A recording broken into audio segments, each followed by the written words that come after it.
Dear participants, welcome once again. In our last unit, we looked at how to evaluate ICT integration in TVET educational system.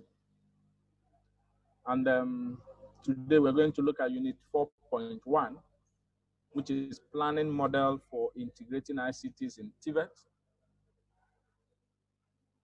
So by way of questioning, we will always begin with a probing question that will guide us throughout the process. And the question is this: has the organization developed a planning model for the integration of ICTs in TVET? Now, for us to answer this question, we need to look at this content flow chart. The content flow chart will guide us through the planning process. First of all, every planning begins with a problem, which we call pitfall, and then drives through the planning, building, integration, and improvement process of the model. So let us look at the content proper. The successful integration of ICTs require careful planning because there are so many pitfalls to be avoided. And some of these pitfalls are allowing decision to be driven by technology, jumping on the everyday's doing it bandwagon, overlooking existing educational and ICT system, underestimating the front end and ongoing funding requirements, unclear statements of objectives to be achieved, raising unrealistic expectations, and failing to keep stakeholders briefed and involved in the decision process. Now, having considered some of these pitfalls, or what we call the problems, we need to look at the steps for comprehensive planning model. Now, we're going to borrow some of our emphasis from some of the case studies. The Conference Board of Canada 2001 developed a comprehensive planning model for the integration of e-learning in workforce development that addresses these pitfalls. The model includes 4 distinct phases, which involves planning, building, integration, and improvement. And then each of these phases is briefly reviewed in these sections. Then at the planning phase, you are expected to develop a team, assess organizational needs, define learners' needs and expectations, understand how a learning is different, how e-learning is different, define the work process to be involved in e-learning, and leverage existing ICTs, define the budget, get a seat at ICT system table, and finally define e-learning models. So these 9 stages must be followed sequentially for you to actually carry out the planning phase. Now, the phase 2 involves assessing vendors and products, research options by content, technology, and service, develop measures, involve employees in content development, repurpose content with caution, leverage equipment, supplier training, partner with other organizations, and you don't need to bite off more than you can chew in the process. So this is the building phase.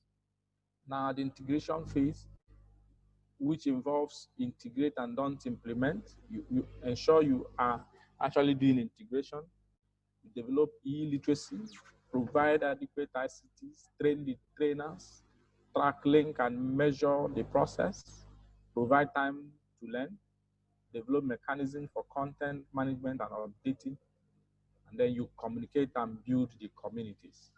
Then finally, you check and evaluate the process, determine improvements, then assess new technologies and scale up or out. So by the time you are through with these processes, you can beat your chest to say, yes, I've actually developed a model which will be integrated into ICT in TVET for whatever program you are trying to do. Now let us look at a case study where an integration of this style is actually done. The effort of Saskatchewan Institute of Applied Science and Technology in Canada to accelerate the pace of faculty development and smooth integration of technology in TVET is a very good example of this case study. So, finally, in a summary, this unit looked at a planning model for the integration of ICTs in TVET. The model phases include planning, building, integration, and improvement.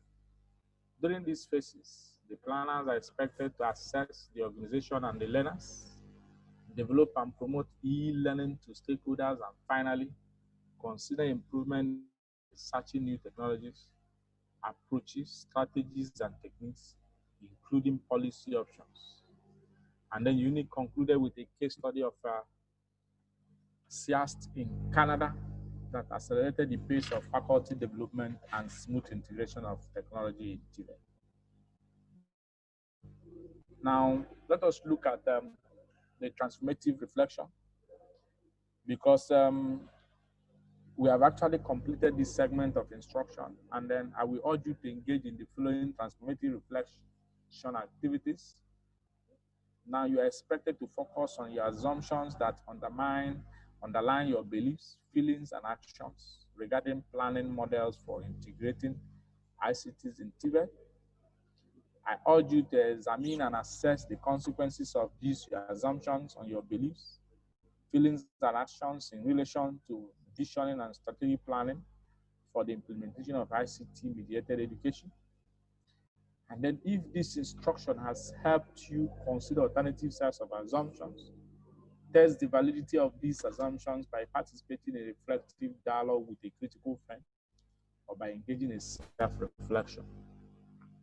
Then after this, I will urge you to find solutions to some of these practice questions. Now, the first question is for you to actually develop a planning model for the integration of ICT in TVET in your area. And then if your organization has already developed a planning model for your TVET program, remember, before we began this unit, we looked at the questions, or the question that guided us throughout the process, something we had in mind before we began. So this question is coming back to us again, because if we already developed a planning model for our TVET programs, we need to review and revise this plan as may be necessary, and then ask a group of TVET stakeholders in TVET to review the plan.